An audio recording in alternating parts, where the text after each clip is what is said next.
Dzień dobry, witam wszystkich bardzo serdecznie. Wracamy dzisiaj do serii pomidorowej. Pomidorem, którego dzisiaj chcę przedstawić Wam, jest Cornabel F1. Jest to tradycyjna francuska odmiana pomidora, dosyć wczesna. U mnie właśnie tak też zgadza się z opisami, że dosyć wcześnie owocował. Charakteryzuje się podłużnymi owocami, które kształtem i wyglądem troszkę przypominają paprykę. Owoce są różnej wielkości, zdarzają się nawet bardzo duże. U mnie było też kilka takich, nawet chyba przez to, że się takie, wiecie, dwa połączyły razem, to nawet tam na filmie będzie o tym. Zaliczyłabym tego pomidora do typu takiego, wiecie, przecierowego, który dosyć w środku ma dużo miąższu, takiego nie soku, tylko właśnie takiego miąższu. I też dosyć smacznego, ale to też będzie pokazane w degustacji. Miałam, wiecie, mieszane troszeczkę uczucia z tym pomidorem, ponieważ tutaj Wam przedstawiam w tej chwili moich ulubieńców. No i tak nie mogłam się zdecydować do końca, czy to jest mój ulubieniec. W zeszłym roku kupiłam jego nasiona, ponieważ bardzo dużo o nim dobrych opinii słyszałam, czytałam. Niektórzy są tym pomidorem zachwyceni, jego plennością, jego smakiem. No i bardzo byłam ciekawa właśnie, jakie on na mnie wrażenie zrobił. Jeśli chodzi o plenność, no to za bardzo nie mogę narzekać. Natomiast napotkałam z nim dosyć poważny problem i to też zaraz Wam opowiem. On ma bardzo dużą skłonność do niedoborów wapnia. W opisie o tej odmianie nawet są takie jakby polecenia, że na początku zaleca się umiarkowane nawożenie azotowe, no to tak jak zazwyczaj jest przy pomidorach, a później przy intensywnym wzroście owoców zaleca się stosowanie podwyższonego nawożenia magnezem oraz dodatkowego nawożenia żelazem. Nic nie ma o wapniu.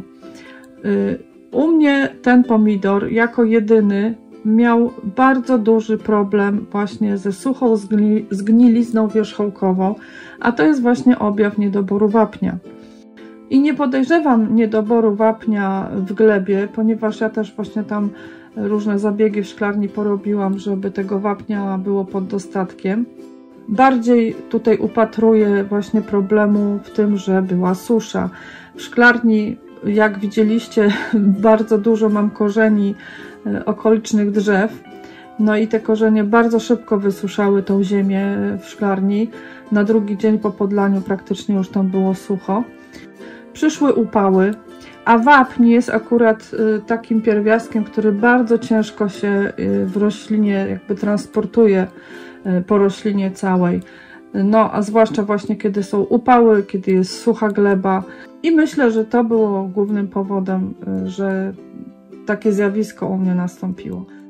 Tego pomidora posadziłam i w szklarni, i w gruncie, chociaż są zalecenia, że on jest szklarniowy, ale powiem Wam, że w gruncie nawet lepiej sobie radził pod względem tej właśnie suchej zgnilizny wierzchołkowej.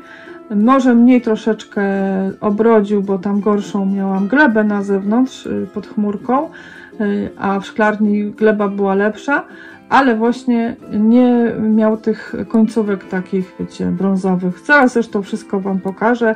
Zapraszam w takim razie do szklarni.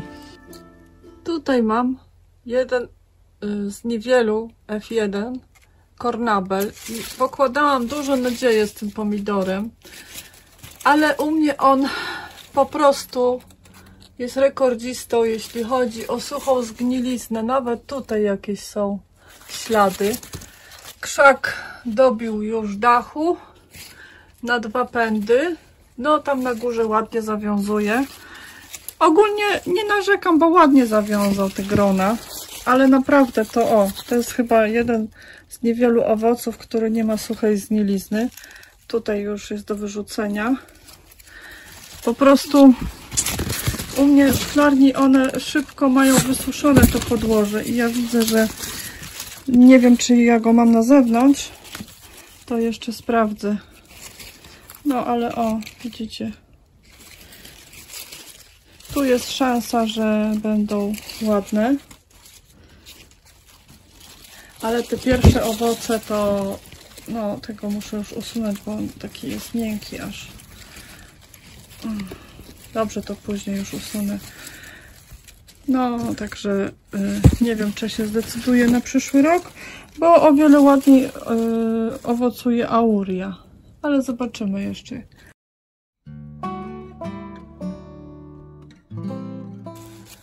Kornabel F1. No tutaj to mi już poszedł.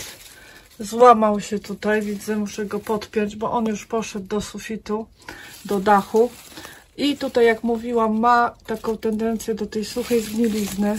Bardzo wiele owoców, prawie że każdy ma. I to wiecie, nie dlatego mi się wydaje, że on ma tu mało zasobną ziemię, tylko po prostu tu bardzo ziemia szybko wysycha. Teraz jest już chłodniej i zobaczcie, te owoce od razu inaczej wyglądają. Te późniejsze owoce, a ja przecież nie nawoziłam tutaj wapnem. Po prostu jak był upał, on nie wyrabiał, żeby karmić te owoce. Te owoce, które się wykształciły już kiedy dni chłodne, na przykład ten owoc, zobaczcie, nie ma tej suchej zgnilizny, a ten ma. I tutaj te zielone coś tam zaczynają dojrzewać. Także ja widzę, że on ma bardzo duże potrzeby takie no wapienne. No, jest podłużnym pomidorem, no to myślę, że to też przez to. Ale nie wiem, no zobaczę, jaki on ma smak, ponieważ, no zobaczcie, on tutaj jeszcze zawiązał, tutaj na końcu, bo one tak się troszkę właśnie złamały mi. Tutaj i koniec. Nie jest tak, wiecie, że chyba auria u mnie lepiej owocuje, a jest tam w zupełnym cieniu prawie, że na końcu szklarni niż ten kornabel. No zobaczę jeszcze jaki smak jego, nie? Bo to też najważniejsze jest. A teraz też dla porównania proszę, tutaj będzie krzaczek na zewnątrz uprawiany. Ja go mam i w gruncie, i w szklarni. Tutaj w gruncie krzak, no tak troszeczkę po zatyczkę, 1,60 m może. I tak dosyć obficie tutaj zaowocował. Tutaj jest prześmieszny kształt, ale on chyba się połączył tu dwa w jednym. No i widzicie, takie tu też się połączył. Tu jest pierwsze grono, które już dojrzało. Niestety on ma tendencję, bo to też jest chyba objaw suchej zgnilizny wierzchołkowej. No i takie plamy, ale wiecie, no tutaj grad był niedawno. No i długo dojrzewa, widzę też w gruncie. No dzisiaj go zerwę i zerwę go też w szklarni. Zobaczymy, jak smakuje. No, nie wiem. Decydujący to będzie jego smak, czy mi podejdzie. W szklarni on bardzo cierpiał na suchą zgniliznę wierzchołkową. No tam chyba miał bardziej sucho, a tutaj widzę mniej, ale też te owoce są takie, no wiesz, zresztą wiecie, w gruncie to chyba nie są nigdy idealne. No taki, jeśli chodzi o zdrowotność, może być tutaj. Jakieś tam ma zmiany. Szału nie ma, że tak powiem. No i jakoś naczytałam się o nim, że on właśnie tak pięknie wiąże, tak dużo wiąże. No u mnie nie ma tych gron takich imponujących, ale tutaj też może być ziemia słaba, bo jednak tutaj tak no piachy są. W szklarni jest bardziej zasobna. On w szklarni bardziej mi poszedł tak, wiecie, w górę, jak to w szklarni. No zobaczymy. Kornabel F1. Niestety F1, ale nie miałam nie F1. No także zobaczcie, w gruncie on tak wygląda. On bardziej jest przeznaczony do uprawy w szklarni, z tego co czytałam, ale ja staram się próbować zawsze jedną odmianę w gruncie i w szklarni i sobie już sama wnioski dla siebie wyciągam. No i teraz będzie degustacja. 80. Kornabel. Mam go w tym roku pierwszy raz. Wiele osób jest nim zachwyconych, a ja tak sobie, ponieważ u mnie większość owoców miały suchą zgniliznę wierzchołkową. Tu jakieś niedobory potasu. Ten jest na zewnątrz, był ten owoc, więc też taki wrażliwy jest na uszkodzenia, więc chyba bardziej do szklarni, chociaż on u mnie na zewnątrz lepiej owocował, ale myślę, i tak to nie były jego możliwości wykorzystane. Może miał za słabą glebę, w szklarni chyba za sucho miał, dlatego ta sucha zgnilizna. Nie był jakoś tak obwieszony owocami, no ale zobaczymy jego smak. Nie wiem, który, może ten przekroję w poprzek. Zobaczymy, ten już jest bardzo dojrzały. No taki dużo miąższu ma. Pesteczek malutko, tak przy skórce. Ale zobaczymy jeszcze wzdłuż. No jestem ciekawa jego smaku, bo on wygląda mi na takiego przetworowego. O, tu ładny przekrój się zrobił. Ten ma akurat dosyć dużą piętkę. No i tutaj takie są już przestrzenie, może to przez suszę. Nie wiem, spróbuję najpierw tego dojrzałego, a też zobaczę, czy tu ma piętkę przyrośniętą. A nie, ten nie ma prawie w ogóle. Także może ten był w szklarni, a ten był na zewnątrz, już nie pamiętam, wiecie. No, spróbuję tego dojrzałego najpierw. Widzicie, bardzo dojrzały.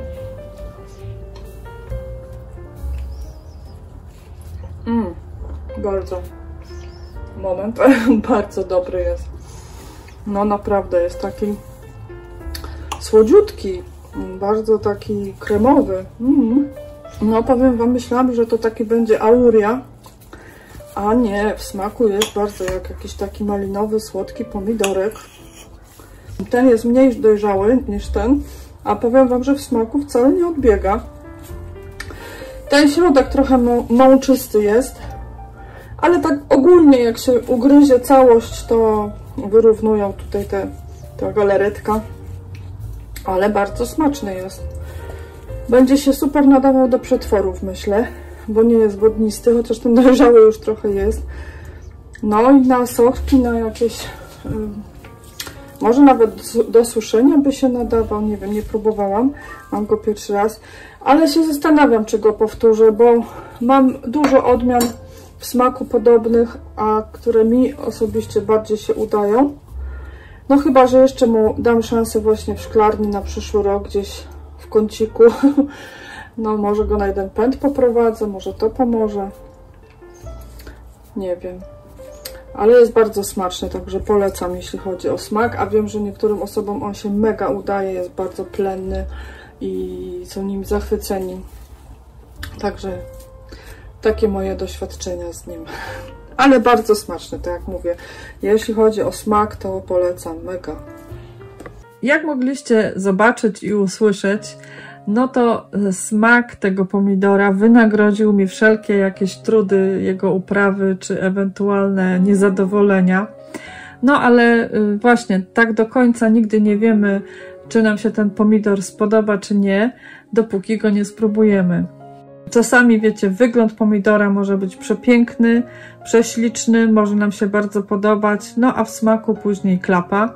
Albo też odwrotnie. Czasami jakiś niepozorny pomidor może nas bardzo zaskoczyć przepysznym smakiem.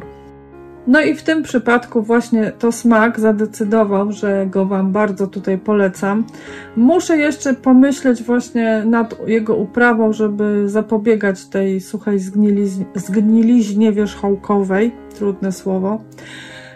No bo właśnie on jest warty uprawy. Bardzo jest smaczny i tak naprawdę owocował, ojej, w grudniu usuwałam krzaki, no to on jeszcze miał zielone tam, no takie malutkie zawiązki, także gdyby nie to, że u nas klimat taki jest, jaki jest, no to pewnie rósłby do dzisiaj i owocował. Także jest naprawdę bardzo fajnym pomidorem. Nie mogłam też narzekać na właśnie jakieś jego skłonności do chorób i na zewnątrz, i w szklarni. Wszystko ok. No właśnie tylko z tym wapniem problem był. Napiszcie mi, czy uprawialiście tego pomidora, bo ja wiem, że on jest dosyć tam popularnym pomidorem. Jest też dosyć dobrze dostępnym, jeśli chodzi o kupienie nasion. Oczywiście linki wam dam pod filmami. Ja tam staram się właśnie wrzucać te linki, jakie znajdę w internecie, tylko właśnie na temat danej odmiany, gdzie ją można nabyć, także zajrzyjcie w opis filmu. Będzie tam też link do playlisty, gdzie jest tak jakby cały katalog moich pomidorów, które do tej pory uprawiałam, także zachęcam. No i na dzisiaj już będę się z Wami żegnać, kochani. Do zobaczenia, do usłyszenia, do następnego odcinka. Pa, pa!